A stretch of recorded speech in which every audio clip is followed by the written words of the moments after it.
Hello everyone, this is Faruk and welcome to Revpanda Live. This year we have hit 30 episodes and I want to kick off today's show with a big thank you to every single one of you for your amazing support. Today's episode is a big one. We'll discuss one of the most complex and competitive markets in the world. You guessed it, the United States iGaming market. And joining me is someone who doesn't just understand the US market, he helped shape it. Everyone, please welcome Bill Pascrell III, aka BP3. If you have been in the market for a while, you have probably heard his name, read about his work, or seen him on stage at a major iGaming event.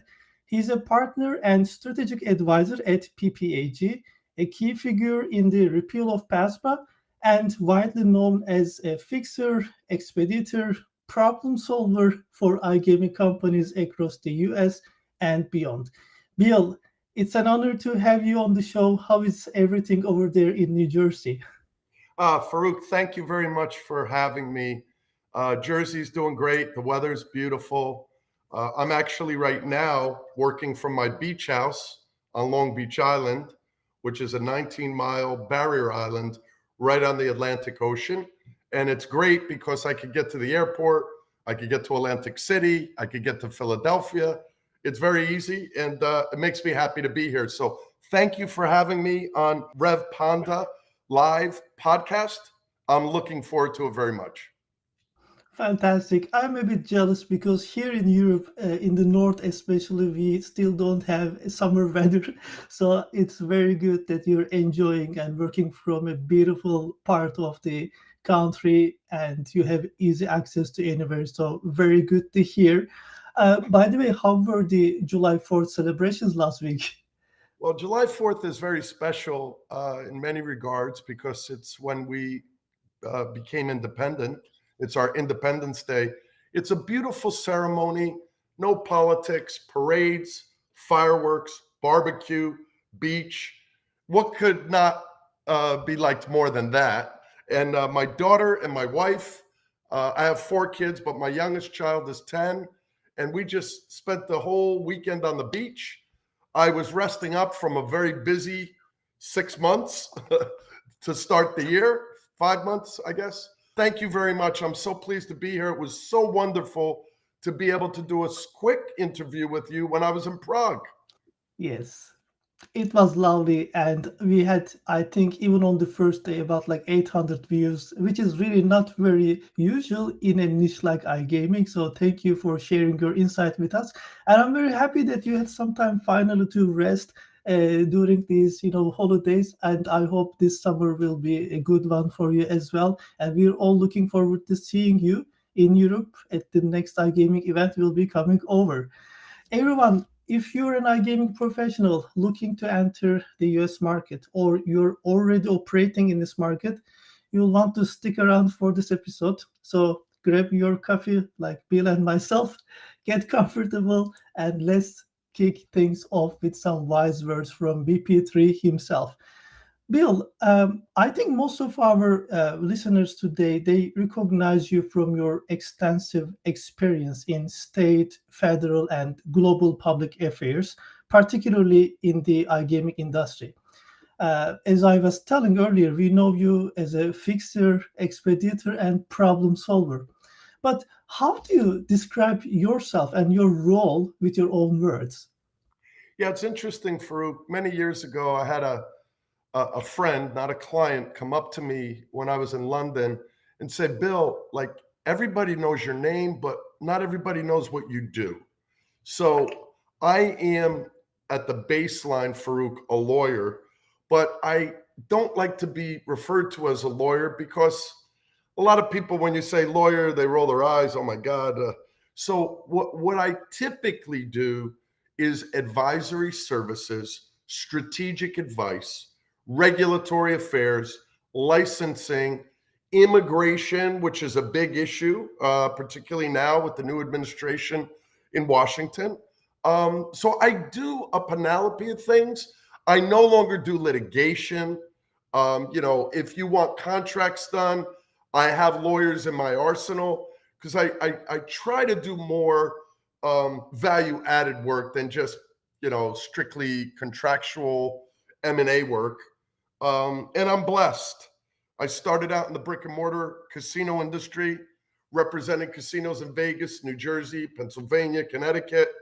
And then about 15 years ago, it'll be 16 years, I got into the iGaming market with my first client, Poker Stars. Amazing. I'm happy that you actually gave away some of the tough part of your daily work to your associates, and you can actually focus on the matters that you enjoy a lot. And I really hear that from you whenever we meet and discuss. Bill, I would like to also mention about your father, Congressman Bill Pascrell Jr. He was a significant influence on yourself as well. How did his political career and values shape your own path into lobbying, politics, and public affairs? So my father was not a lawyer. My father's parents, my grandfather and grandmother, William Pascrell Sr. and Rafi Pascrell, formerly Rafi Lafredo, both from Italy. They moved to the US when they were children during the war. Um, my father was a teacher, first a high school teacher, then a college professor. And my dad was a good man. He wasn't left or right. He was kind of straight up in the middle, plain talk, straight talk, integrity. He shaped my career because he instilled in me values, hard work. We wake up early every day and we work. And, maybe we should take more breaks.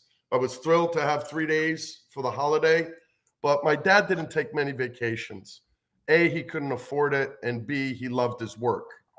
So my dad got into politics many, many years ago, first on a school board. He was the president of the Paterson School Board, which is a large city in New Jersey. Then he ran for the legislature in the state of New Jersey, made it all the way up to minority leader. Then he ran for mayor of Paterson, the third largest city in the state. And then he was mayor for 8 years. And then in 1994, he ran for Congress. They asked him to run in 90 and 92, but he had just gotten reelected as mayor. My dad was in Congress for 30 years. He was on the Ways and Means Committee, which is the most powerful committee. And my dad, it's going to be a year ago, Faruk, and I'm okay. He was my best friend. But on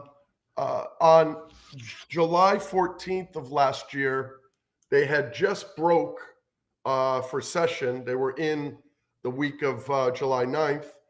And people said, my God, this 87-year-old, soon to be 88-year-old man's running around, healthy, energetic.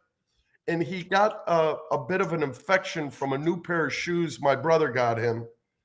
And he checked himself into the hospital. And 6 weeks later, he passed. It was unforeseen, but he's an inspiration to me.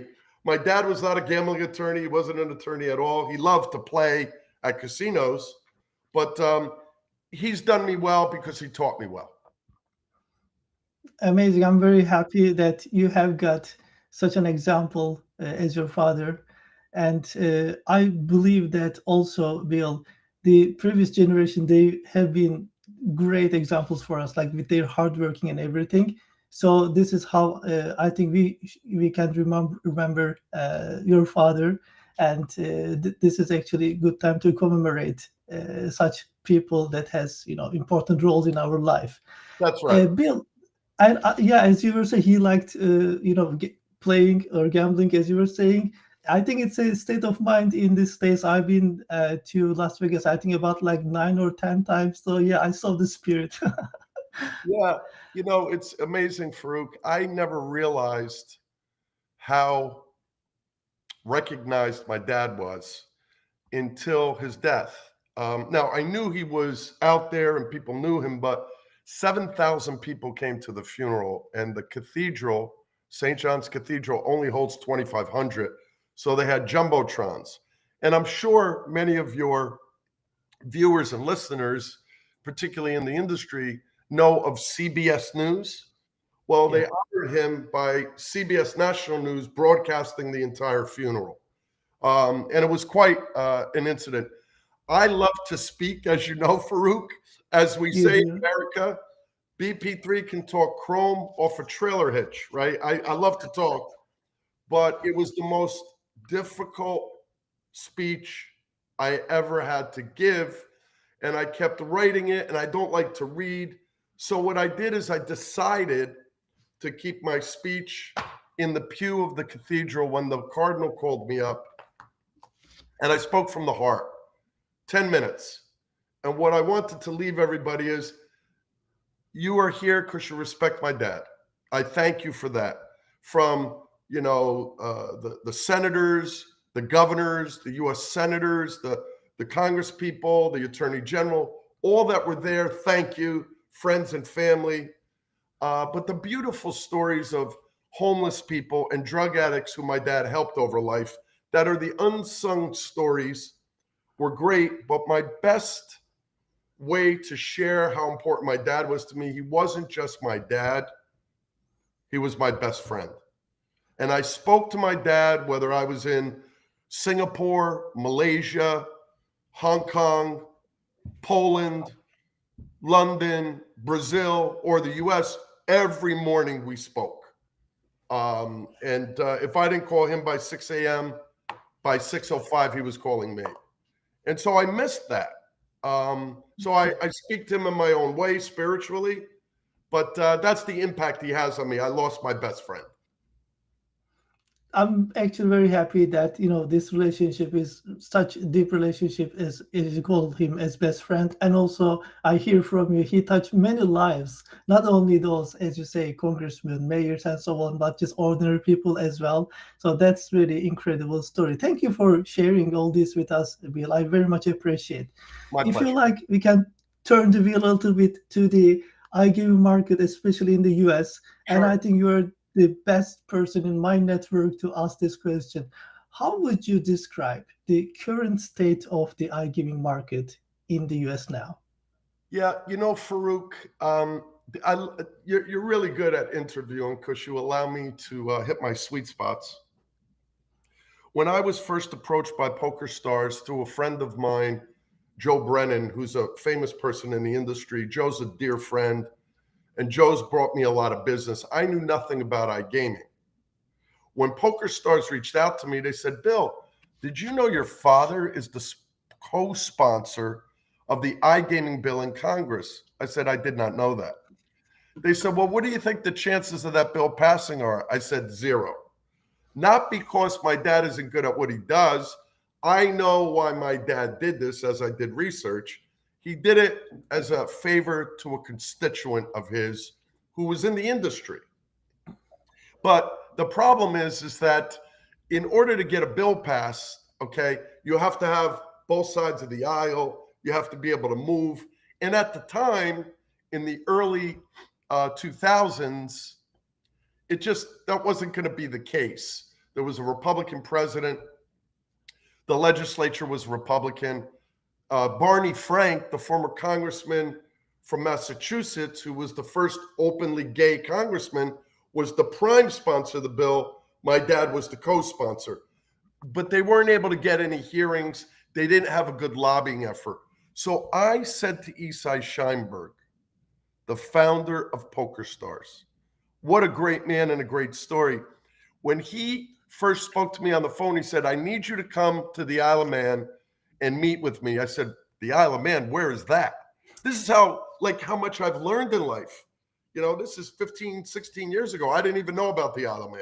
I had no idea. I barely knew about Gibraltar and Curacao, right? I didn't know anything about the Isle of Man. So I flew there and got picked up in a black limousine at the airport. It's a very small island. And I went to his conference room, and I'm Roman Catholic. I'm Roman Catholic. My cross fell out of my shirt. I had an open collared shirt. And Isai looked at me like, he was Dracula almost, right? He's like, oh my God. I said, is everything okay? He goes, oh, Bill, I thought you were a part of the tribe. I didn't know you were a Goya. meaning non-Jew, right? He said, that's okay. You're going to be our goy boy. And we hit it off from then. He respected me because I'm no bullshit. I'm straight up. You don't always like what I have to say, but I'm not here to make you feel good. I'm here to help you get something accomplished. I said to Esai in that office that day in the Isle of Man, 2009, Esai, you and Caesars are paying $40 million a year each for lobbying efforts in Washington for multiple years. You don't have anything to show for it. And that's not a criticism, that's a fact. I said, give me 2 years, pay me 10% of that. I'll get iGaming started in America. We got Jersey done, and then soon thereafter, we got Pennsylvania, West Virginia,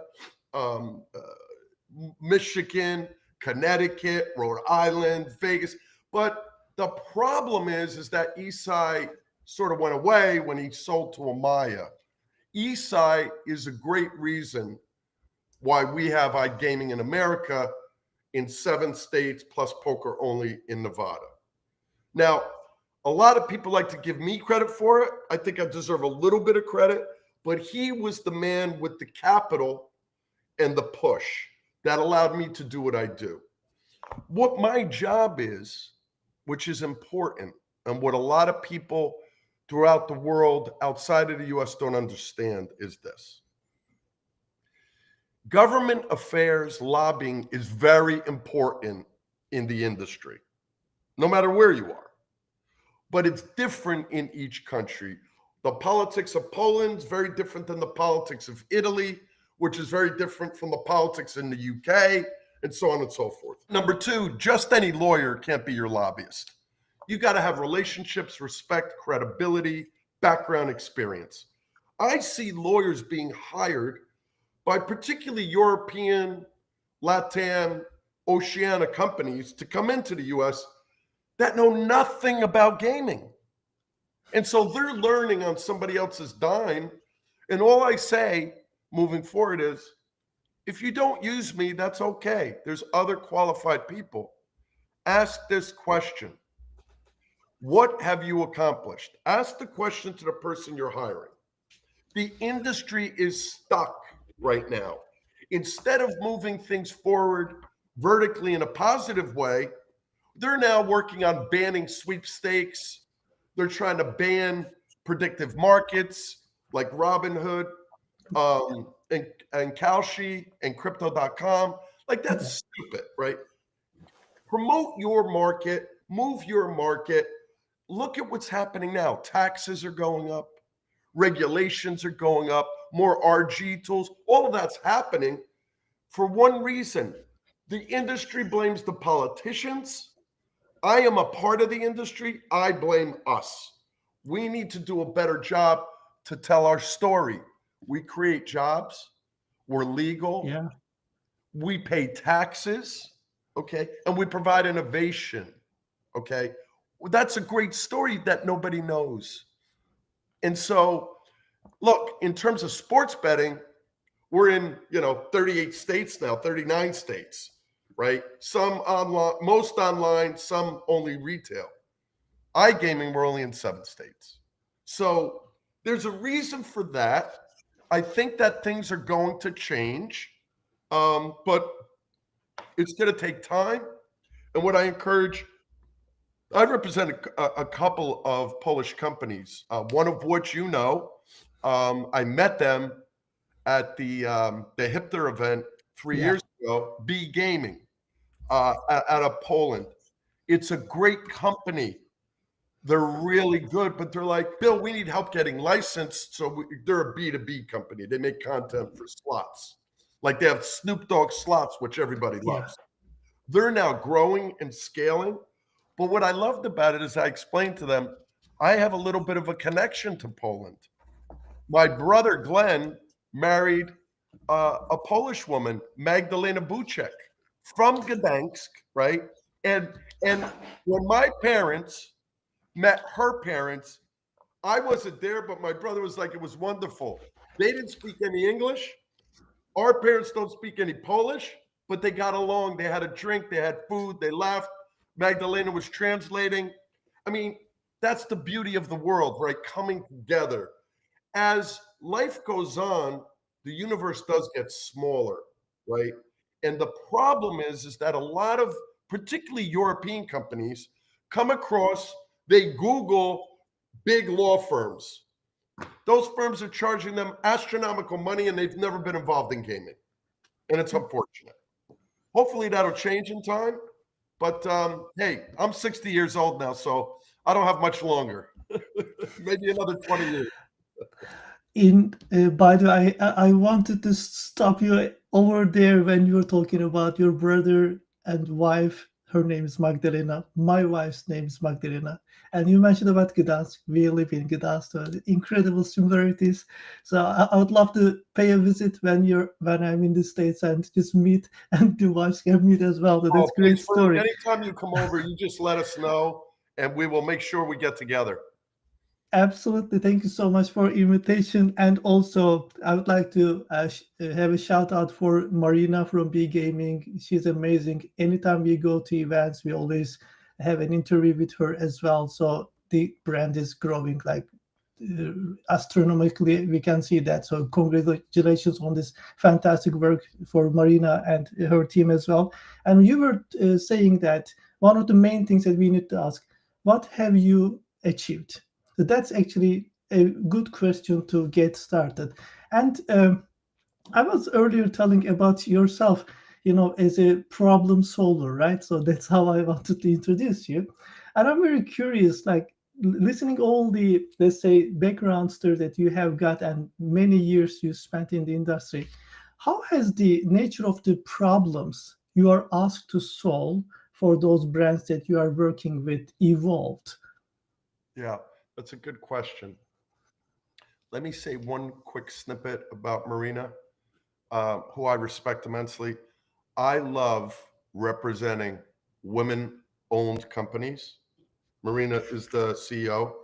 I represent several, like a company out of Manchester, UK called NeoSurf in the gaming space.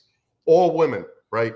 Wonderful. The reason I like that is because when I joined the industry 30 plus years ago, when I was doing just casino work, brick and mortar, there were no women. It was all guys that looked like me. So kudos to her. She's a strong, vibrant woman, and I respect her immensely, and I wish them well. The issues have evolved to a degree because when I was first brought in to do the repeal of PASPA, okay, where everybody thought I was a joke, and when I was brought in to bring in iGaming, and I lost 24 casinos because they were against it, then we had to educate them. So one thing hasn't changed. Before you can advocate, you have to educate. You have to educate people on what the product is, what the solutions are, what the services are, what the benefits are, and what some of the negatives are. You have to put those out on the table. Then you can begin to advocate. And the biggest point that the industry still doesn't understand, and David Reebok and I, the former regulator in New Jersey, talk about it all the time. Brazil is now doing this. America needs to do it, which is go after the black market by using technology companies like geolocation companies, Yes. companies like Continent 8, the data server companies with cybersecurity. We need to crack down on the black market. The black market is at least 2 times the size of the legal market in the US. And the reason for that is we only have a couple of states that have iGaming, number one. Number two, it's so expensive to operate here. The risks and the odds are better in the black market, okay, than they are in the legal market. Yeah. Because the legal market pays taxes and licensing and compliance and all that. The other thing is the responsible gaming space doesn't exist in the black market.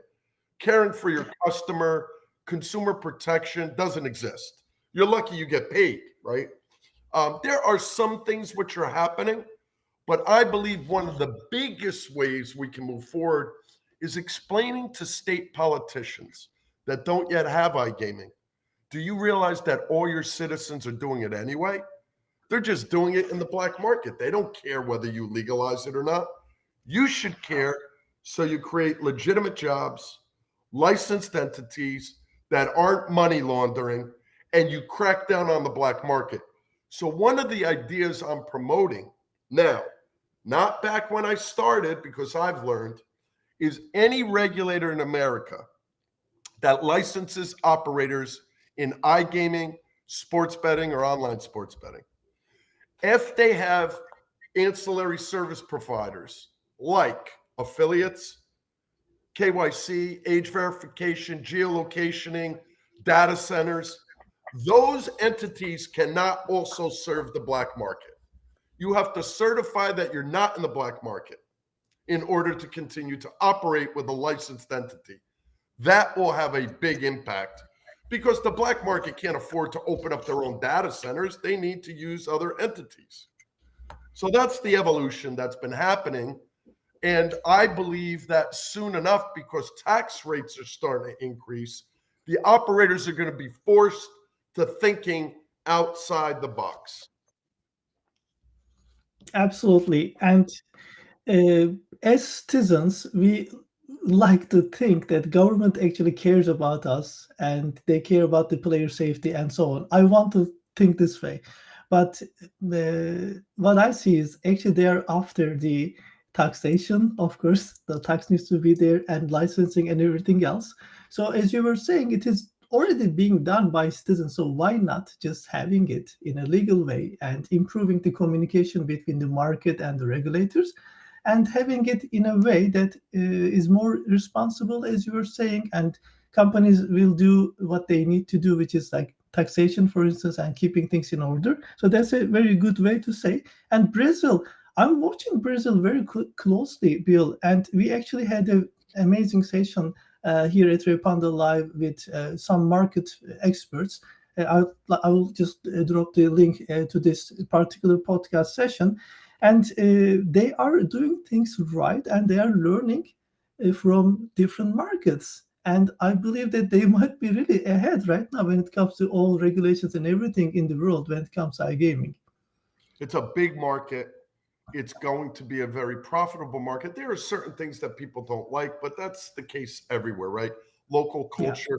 When you're working in a new jurisdiction, you cannot just drop in like a parachute in somebody like me. You have to have somebody that has local knowledge, localization, personalization, customization. Brazil is a very large country. And the interesting thing about America is what people oftentimes don't understand is there are parts of the US which don't have any casinos and which look at gambling in casinos as bad, but sports betting is okay. They see it as different, right? Betting on a sport versus gambling, right, is different. And so the sports betting industry has done far better at scaling than the iGaming industry. But we have some strategies to turn that around. And I think it's a multi tiered strategy. Number one, making sure that every politician in a state you're working in understands that problem gambling, whether you're in America, Poland, Australia, wherever, is about 1% to 2% of the population. Just like alcoholism, okay, or drug addiction. It's not everybody, it's not majority, it's 1% to 2%. And the best way to impact that 1% to 2% is first, regulate the industry so you can monitor. iGaming is you can't monitor in a brick and mortar casino, you can monitor iGaming. Every transaction you can monitor. Number two, have preventative mechanisms in place where you're educating children at an early age on the good, the bad, and the ugly of gambling, right? There's a good part about it. It's entertainment, but it should not be used as a coping mechanism or a way to make a living, right? So we don't have any high school in America that educates on gambling, but they educate on sex, drugs, and alcohol. That's stupid. So we're now starting to move legislation in multiple states to provide funding for education at the lowest level in the high school. And companies like a client of mine, IC360, which has integrity monitoring, sports education, prohibit, where they prohibit certain players in the collegiate world from betting on sport, which is illegal. They have a great vertical. And hopefully, because sports betting operators don't always want to pay for this, governments will pay for it to show they want to protect the customer. Yeah, we can also witness that sports betting is growing really rapidly by just looking at the service providers working with them. So even those B2B service providers are also, like having more space in the market and revenues from the cake, let's say. So this is very much something that we witness. And talking about all the regulations and everything, Bill, maybe I can ask you, like, let's say if you had the opportunity to redesign the US regulatory approach for iGaming from scratch, it can be state by state or federal. What would your ideal framework look like for long term benefits for players, operators, and of course the regulators? If you don't mind, I want to tell a story. I Go met ahead. two people from Caesars. They were their in-house lobbyists, David Satz and Joe Tyrell. And David Satz and my father were very, very close. David Satz's father was a lawyer representing many casinos, brick and mortar, before iGaming. And when I was starting to move the iGaming legislation in New Jersey, they sat down with me and they asked me to wait 1 year, give them 1 year. So I went back to my client and Esai, and I said, Esai, they want me to hold off. They have a lot of money. I don't want to create more issues for you. What do you think? He goes, Bill, we have to get something out of it. I understand. I went back. I said, look, you don't get a year, you get 9 months because it was March. I said, but by the end of this year, if you don't move federal legislation, because that's the route they were going, they were working with my dad. I said, if you don't get it done, then I'm going full bore and you have to back off. Well, I was right. They were wrong. They didn't get it done. But it cost us 9 months. But in that 9 months, what I did was Governor Chris Christie, and I started to meet with the casinos in Atlantic City. At the time, there were 12 casinos. Listen to this. Christie said to me, Bill, you're lucky as a duck. I said, why? He said, can you imagine if we got this bill passed a year ago, they would blame you and me for the casinos that shut down. Because in that 9 months, 3 casinos shut in Atlantic City, having nothing to do with iGaming, right? Having to do with their own missed operations, I'll call it, or flawed operations. The next year we passed iGaming, and as you know very well, because this is in your bone marrow, if it was not for iGaming during COVID, all the casinos in Atlantic City would have shut. It kept them alive because we negotiated a partnership, which is not like it is in Europe, where if you want a license, you have to become a skin of one of the casinos. So the casino gets a rev share. You operate as a partner of the casino. You make $100, you give the casino $20, you keep the rest. That's been a good relationship. Now we have over 40 different iGaming companies just in casino and poker in New Jersey. Live Dealer is exploding in a good way. On the sports betting side, we did the same thing. Each casino has 3 skins, right? So we have over 30 sports betting operators of different magnitudes. So I think the answer to your question after that long story, I think federal regulation is a mistake. The federal government, not because of Trump, period, last year, the year before, 10 years ago, is become dysfunctional. Congress can't get anything going. The president has trouble, right?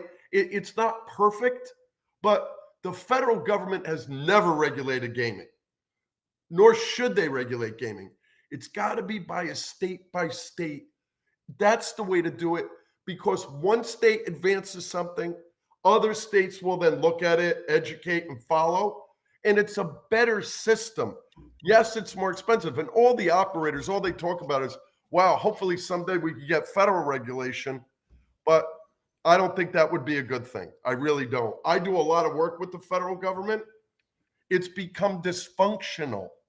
What I like to say, so people remember, the federal government could not run a one-car funeral. Well, I think what you were saying about learning curve between the states, right? So, one state can introduce something and the other state can learn. I feel like we have got this running in Europe because Germany introduces something and then Netherlands, they say, okay, you know what, they did it, but it is not really, the case. Let us improve it. And they just launch a little bit of a different framework. So when it comes to their regulations. So I think that is a really fantastic suggestion. And as we speak about Europe, and I know earlier you also mentioned about cultural nuances, personalization, localization, and everything else. Maybe I can ask you, about the Europe and US when it comes to comparison of these two markets. Uh, Obviously, beyond the legal framework, right? What are the most significant cultural or operational differences that European brands often overlook when trying to establish themselves in the US market? Yeah. So, one quick snippet. America and American government was created as a democracy, right? A free, independent country with democratic rule. The states have certain rights under a constitution. That's why every state has their own governor and legislature. And the states are the crucible for experimentation. Okay. When the states do something, one or two or three states, the other states can join in, or the federal government can decide to join in, right? And each state has Congress people and senators that represent them in Washington and their interests. One of the big things that European particularly, but it applies to like Australia and Singapore, Malaysia, LATAM, New Zealand, is they look at the US as one monolithic entity. The people in California are different than the people in New York or Texas or Florida or Iowa. Each state has its own culture. So, in Europe, gambling and betting and punting has been going on for hundreds of years. It's all relatively new in America, right? Like 70 years ago, Vegas started 80 years ago, right? And then Atlantic City came and then so we're in our infancy, our nascent form. And the other thing is you also have to understand that religion still plays a role in America, whether you're Jewish or Baptist, Catholic or Protestant, or whatever. You have different ways of looking at life. The Catholic Church has bingo, right? It has bingo. You go to the church on a Saturday night and you play bingo to make a few dollars, right? So each culture, you have to understand, is very, very different. The South, which we call the Bible Belt, Yeah. operates differently than the North or the West Coast. It's very different. And not only are there differences amongst regions, but there are differences in one state to another state. And so that continues to evolve. We're not evolving to be one people. We're evolving to respect diversity and inclusion. And we're coming back here again, what you were suggesting earlier, like these regulations, they need to be actually state by state. And the whole, like a big picture of federal regulation is just a mistake. So again, this is coming back to the same point where you were mentioning earlier in the previous question. Yeah, Congress just passed last Wednesday what's called the Big Beautiful Bill. Okay. Everybody's heard about it across the globe. Yeah. And my party, because I'm a Democrat, I'm not a Trump guy or a Republican, but I respect the other side of the aisle. They're making major cuts to government, like Medicare and Medicaid, which Yeah. help the elderly and the poor. But what I'm trying to explain to my friends in the Democratic Party is all you're doing is saying what you're against. Trump is bad because it is. Trump is bad. By the way, Trump's invasion of Iran was perfect. And yet my party can't accept that and say, good job, Mr. President. I say, good job, Mr. President, even though I disagree with him. How do you have credibility if everything he does is wrong? Nobody, even a clock that's broken, is right twice a day, right? So it's funny.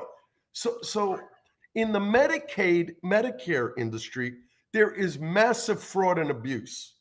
The president is trying to scale that back. The Democrats are just saying, oh, you're going to hurt poor people. Yeah, but we have to have a better conversation about the way systems run. They're not running well. There should not be waste, fraud, and abuse. Let's attack that. Let's not hurt the poor. Let's not hurt the elderly, but let's make a more efficient system. How can you not have an efficient system, okay, in this day and age?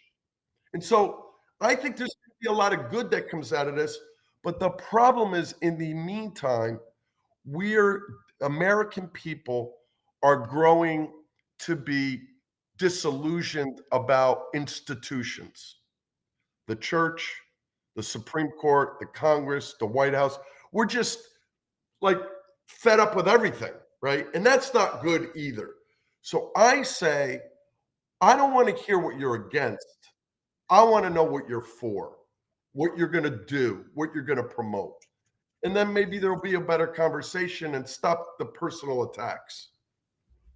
I love how you say it. So just don't tell me what you're against. Tell me what you will do about the problem. So that's really fantastic. By the way, Bill, I think we need a round two for American politics. American government is printing money and more and more. So this is like badly affecting your currency as well. So a lot of things.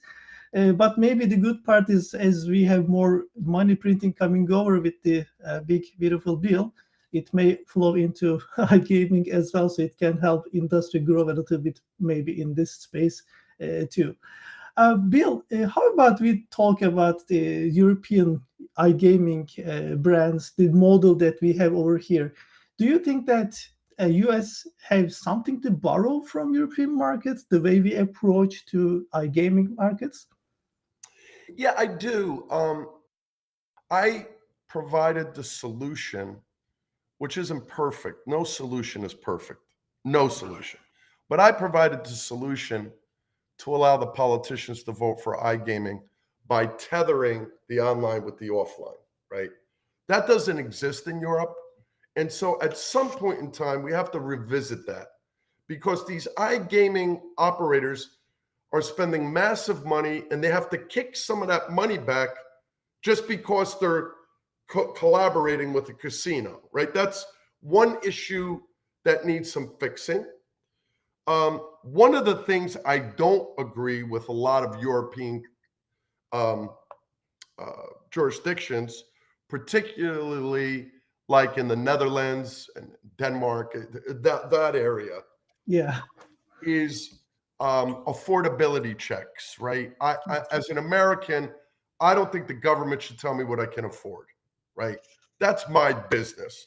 I do think they have a responsibility to help educate people on what's good and bad and what can be harmful, and also providing information on if you are having a gambling problem, where to go.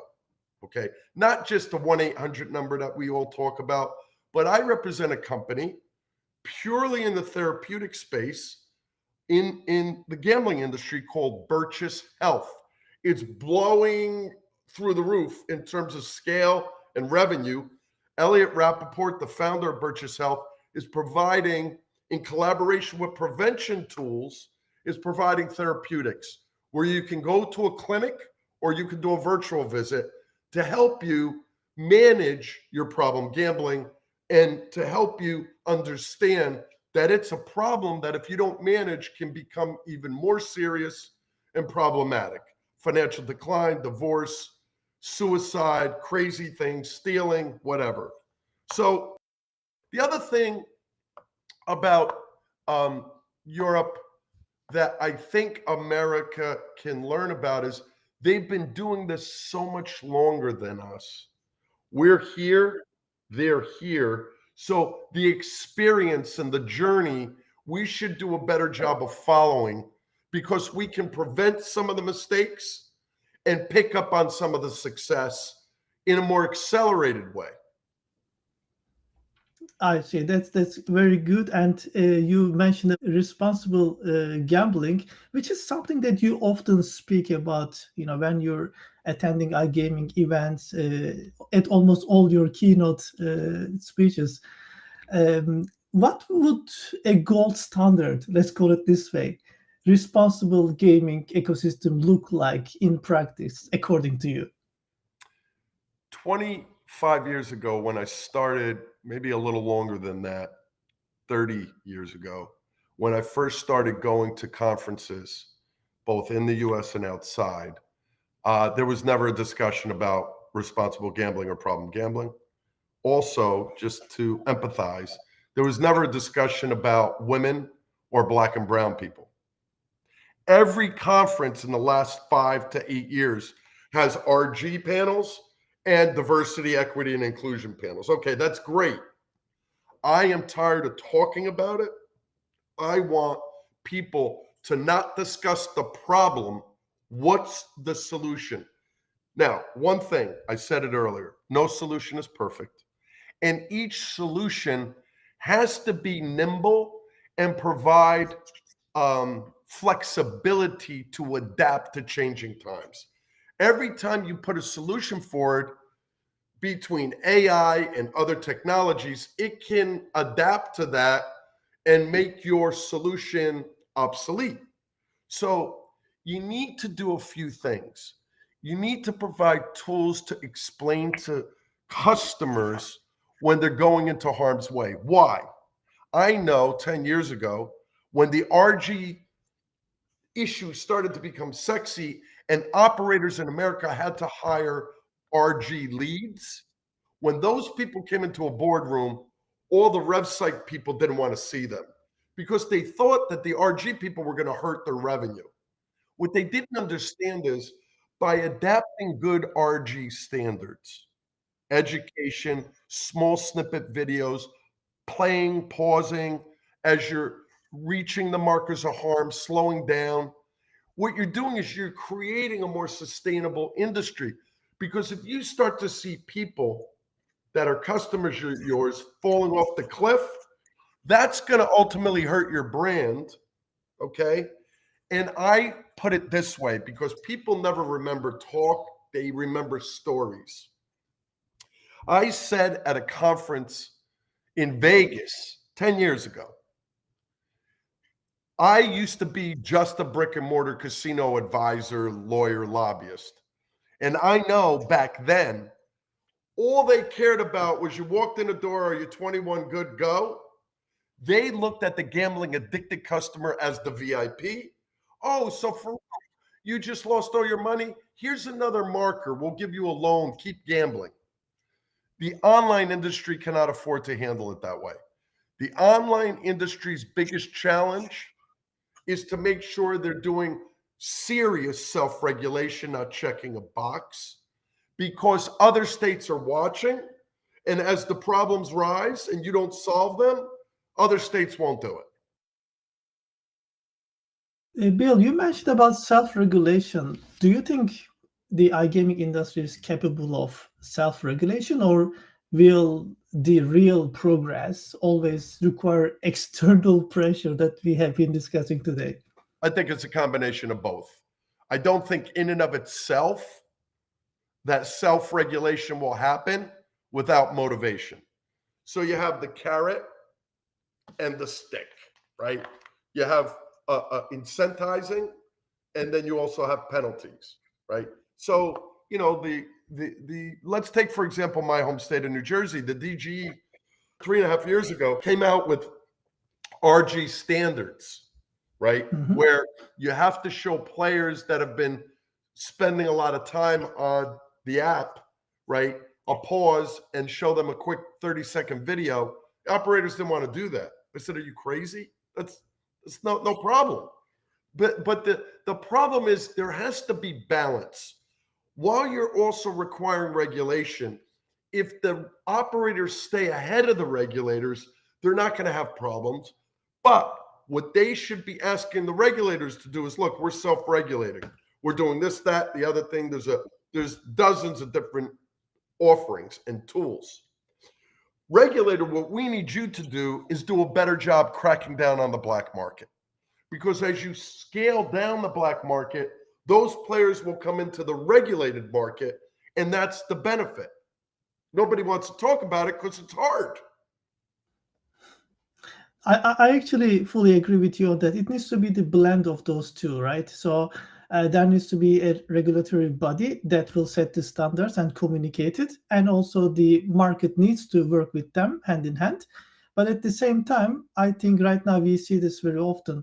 Players are demanding for it. We see that players are checking the brands' websites, because we are running also a digital marketing agency, so we do search engine optimization. I check those websites myself every day, so I see that a blog section of the brand websites are visited even more often. I see more and more, players are checking those RG articles, and how they can actually fight with addiction and so on. They actually look at those things themselves. So over time, probably it will also come, from the society. There will be a kind of a demand, which will help shaping the industry as well. Bill, as you know, we have got a lot of people watching us from iGaming operators, especially from Europe today. So I would like to ask you, let's say if you were mentoring a new iGaming brand entering a regulated market, it can be US, for instance. What would be the top three recommendations you would tell them from day one? Yeah, first of all, number one, when you enter a new market and you're filling out your application, your licensing application, make sure that everything on that application is the truth. That's number one. Once you tell a lie and you try to justify it, you have a black mark. That's number one. Number two, you need to have a very strong team in place, and it doesn't need to be a lot of people that understand government relations, how to deal with governments. Okay, it's not easy, and it's very different state to state, country to country. Number three, I think it's very important who you affiliate with, who you use as your ancillary services, who is your brick and mortar partner. Okay, that's all important. It's not just a lot of people come in and say, "Bill, just find me a skin." Anybody? There are good skins and there are bad skins, right? So those three things, we could go on and on and on, and that's the part of the work that I do, is making sure when I represent and I'm giving strategic advisory services, you don't often realize it until you're done, and then you see somebody who didn't do it and you see the value added, right? Because a lot of people, they want to save money, just jump in with both feet, and they really don't know what they're getting into. And you see a lot of some of the mid-tier operators that have left the market. They've lost their shirt. So those are some of the things. And I think one more suggestion I have, which all of my clients that have hired me have done, okay, when entering the market from outside the US. If you want to come in, my recommendation is don't go for a small state where you think is easy. Go into New Jersey, which is the hardest state. Once you get into that state, every other state will become easy. You grow your recognition, you'll grow your valuations. Because if Jersey regulates you, which is one of the toughest markets in the world, you can be regulated and licensed anywhere else. That's always my advice. I am proud of New Jersey because I not only wrote the law, but I helped draft the regulations. They do it right. And that's my advice. Fantastic golden tips for operators watching us today. So, number one, when you go with the applications, tell the truth, and then learn the government regulations, everything in the market very well, and find somebody who can actually help you, someone who has accomplished something in the past. And finally, fantastic tip here: don't go with a small state. If you go with New Jersey, everybody will see that you actually do things right because you have their license. So it means that the other states will open the doors for you as well. Amazing, Bill. Thank you so much for these golden tips for us today. And this was an incredible conversation. We talk about the US iGaming market, regulations, responsible gaming. We talk about challenges that you actually told us with stories and snippets already, and we had some real world advice that we don't hear every day. So BP3, thank you so much for sharing your time, insights, stories today with us. It's been a real pleasure for me having you on Revpanda Live. And I want to ask you, if our viewers, they would like to reach out to you and they would like to learn more about things that you're discussing, how they can actually get in touch with you. Very easy. And thank you, Faruk, for having me. I really appreciate it. And I appreciate your team at Revpanda Live. So my email address is very simple. It's my last name, Pascrell, at PPAG. That's Princeton Public Affairs Group, just the first letter, .com. I also will be more than happy to give my mobile number out. It's +1 609 209 9993, and I am on WhatsApp. Amazing. So we'll drop your email in the description as well, so everybody can reach out to you.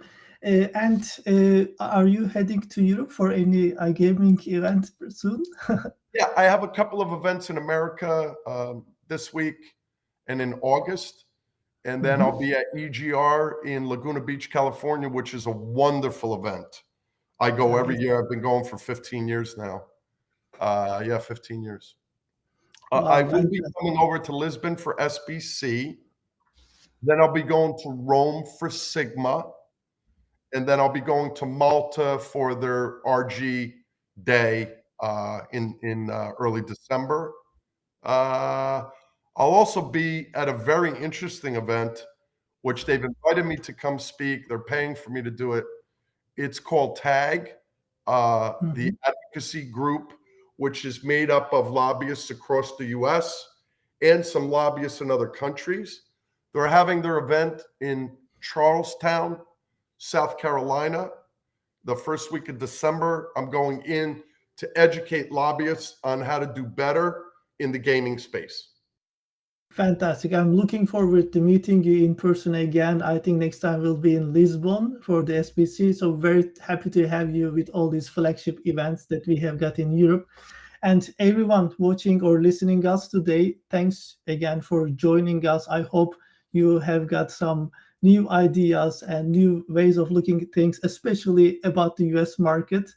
And if you enjoyed the podcast, please make sure that you follow us on our social media, share with your iGaming colleagues. I will see you all at the next Revpanda Live session. Thank you. Thank you.